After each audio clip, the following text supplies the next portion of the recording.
Welcome to Korean History Channel Behind Palace Walls. This video is a non-fiction content reconstructed based on historical facts and events. Some scenes may have been dramatized to aid viewer understanding.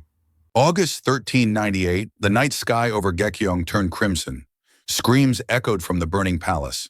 A tragedy of brother killing brother was unfolding. This was merely 6 years after Joseon's founding. King Taejo Yi Seong-gye had to witness his sons killing each other from a corner of the palace. Was the new dynasty he had risked his life to establish already crumbling? Today we delve into the hidden underbelly of the Joseon dynasty's 500-year birth, its blood-soaked truth. In 1392, Goryeo military commander Yi Seong-gye finally established a new dynasty. But the process was far from smooth. Yi Seong-gye had 8 sons, 6 sons from his first wife, Lady Kang, and 2 sons from his second wife, Lady Kang. This family composition would become the seed of future tragedy. Yi Seong-gye's Wihwado retreat was as dramatic as recorded in history books. But the stories passed down in unofficial histories are even more shocking. On the night the retreat was decided, a fierce debate erupted in Yi Seong-gye's tent. "Father, this is the path of a traitor," his 5th son, Yi Bang-won, cried out. Though merely 22 years old at the time, he accurately foresaw the repercussions of his father's decision. Traitor or loyalist? This is the only path to save the people. Yi Seong-gye's answer was resolute. But the conversation that night did not end there. Though not recorded in the annals, testimonies from generals guarding outside the tent remain in unofficial histories. That night, the sound of clashing swords was heard from inside the tent. Rumors spread that father and son conversed with swords. Yi Bang-won was testing his father, whether this man had the nerve to establish a new dynasty. After the retreat, the powerful Yi Seong-gye was cautious. He tried to persuade Goryeo's loyal subject Jeong-ju, but Jeong-ju was adamant. "What if this way? What if that way?" Jeong-ju, who left the famous Dansimga poem, but unofficial histories about his death are even more tragic. The truth of that night in April 1392 when Jeong-ju was murdered at Seonjukyo Bridge. The annals record that Yi Bang-won and his followers beat Jeong-ju to death with an iron club, but a monk's record who witnessed the scene remains in temple documents. On the day Minister Jeong passed away, young master Yi Bang-won is said to have hidden under the bridge and merely watched the scene. Though it was actually Jo Young-gyu who wielded the iron club, Minister Jeong's last gaze was directed at Yi Bang-won under the bridge. Jeong-ju knew who his true enemy was until his final moment. Yi Seong-gye finally became king, but he made a fatal mistake regarding succession. He appointed his youngest son Bang-seok, born to his second wife Lady Kang, as Crown Prince. This was the beginning of the greatest tragedy in Joseon's history. According to custom of the time, the eldest son of the first wife should inherit the throne. But Yi Seong-gye could not refuse his beloved second wife Lady Kang's request.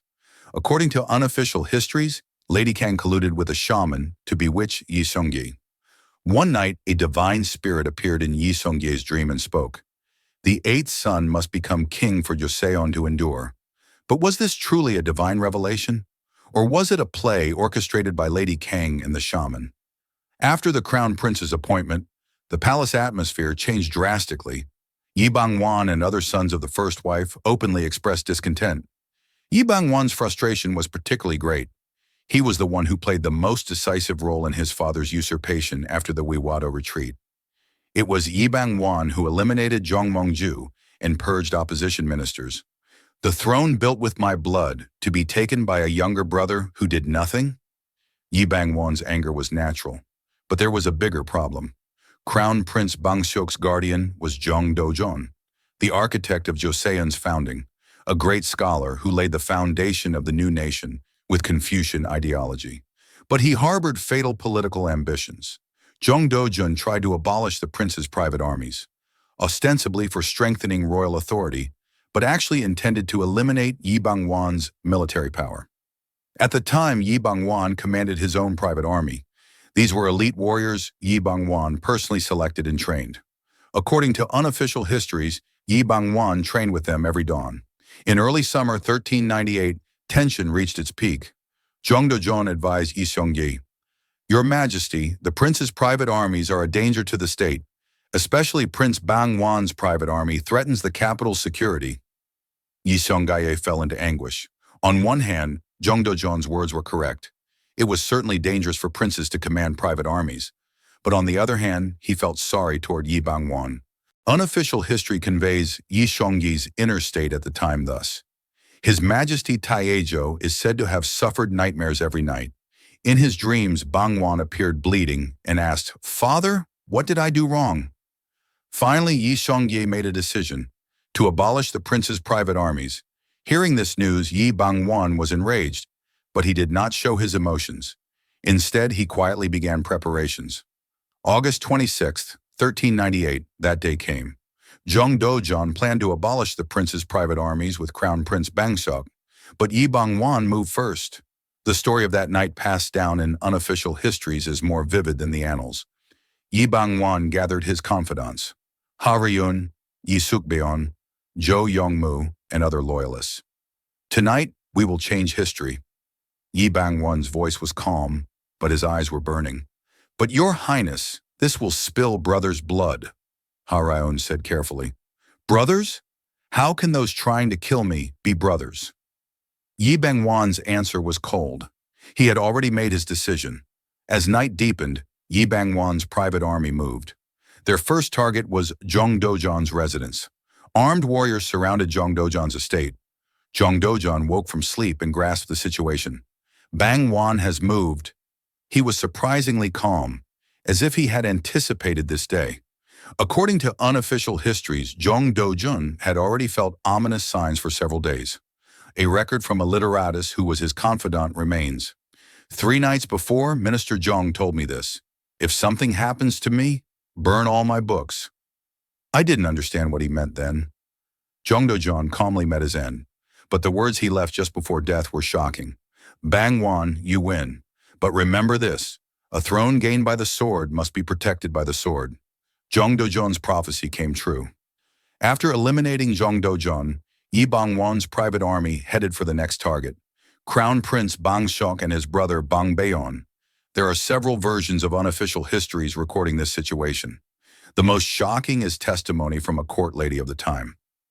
Crown Prince Bang-seok tried to flee with his brother Bang-beon, but the palace was already surrounded. The Crown Prince was merely a 15-year-old boy. He cried out, "Brother, what did we do wrong?" Bang-beon tried to protect his younger brother.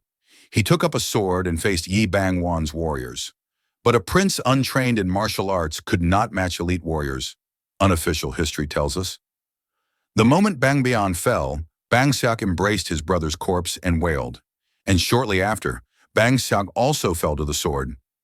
All this scene, Yi Seong-gye watched from afar. At the time, Yi Seong-gye was staying in a separate palace within the palace grounds, citing illness. But was he truly ill? Or had he deliberately taken refuge? One unofficial history makes a shocking claim. Yi Seong-gye already knew of Yi Bang-wan's plan.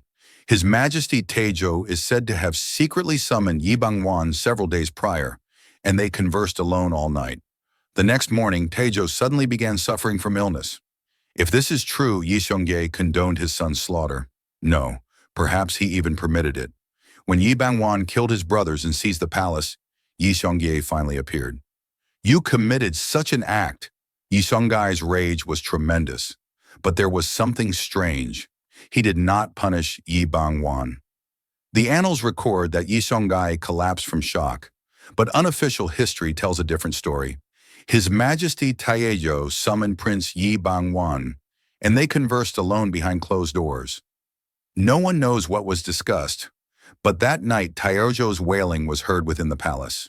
What did Yi Seong-gye choose? Love for his son, or the dynasty's stability? Ultimately, Yi Seong-gye appointed his second son, Bang-gwa, as the new crown prince. Not Yi Bang-wan, but Bang-gwa. Was this punishment for Yi Bang-wan, or protection? Unofficial history offers an interesting interpretation. Yi Seong-gye worried that because Yi Bang-wan had spilled too much blood, there would be great backlash if he immediately ascended the throne. So he first put forth the gentle Bang-gwa, while letting Yi Bang-wan hold real power from behind. Indeed, after Bang-gwa became king, Real power was in Yi Bang-won's hands. Bang-gwa, or King Jeongjong, maintained his throne while watching Yi Bang-won's reactions. In 1400, another bloodstorm blew. The fourth brother Bang-gan challenged Yi Bang-won, but he could not match Yi Bang-won, who had already seized power.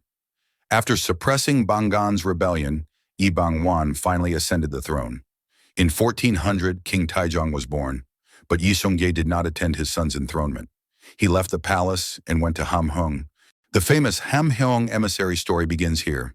Yi Bang-won sent envoys several times to bring his father back, but Yi Seong-gye killed the envoys. Unofficial history conveys Yi Seong-gye's state of mind at the time thus. His Majesty Taejo is said to have spoken thus in Hamheung. "The nation I founded has been stained with my son's blood. How can I sit on that throne again?"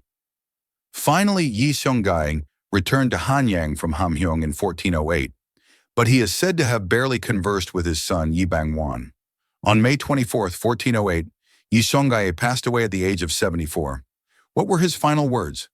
The Annals record briefly, but testimony from a eunuch who attended his deathbed remains in unofficial history. Just before death, His Majesty Taejo grasped His Majesty Taejong's hand, and he is said to have spoken thus: "Do not let the blood you spilled be in vain. Continue this nation for 10,000 years." Yi Bang-won kept his father's will. He established strong royal authority and firmly laid Joseon's foundation. Though it was a dynasty begun with blood, that blood was not in vain. Joseon lasted 518 years. It became one of the longest single dynasties in East Asian history. Why could Joseon last 500 years? Paradoxically, it was because of the blood-soaked power struggle in the founding period. Yi Bang-won learned painfully how precarious power is, how heavy the throne weighs. So he devoted everything to solidifying royal authority, and his descendants continued that tradition. The beginning of Joseon dynasty's 500 years was not glorious. It was a tragedy stained with blood and tears. But because of that tragedy, Joseon could become strong. Yi Seong-gye's anguish, Yi Bang-won's ambition, the brother's sacrifice, all of this gathered to become the foundation of the 500-year dynasty. History is sometimes cruel, but greatness can be born from that cruelty. Joseon's history proves this: the blood-stained throne. That is the truth of Joseon's 500 years.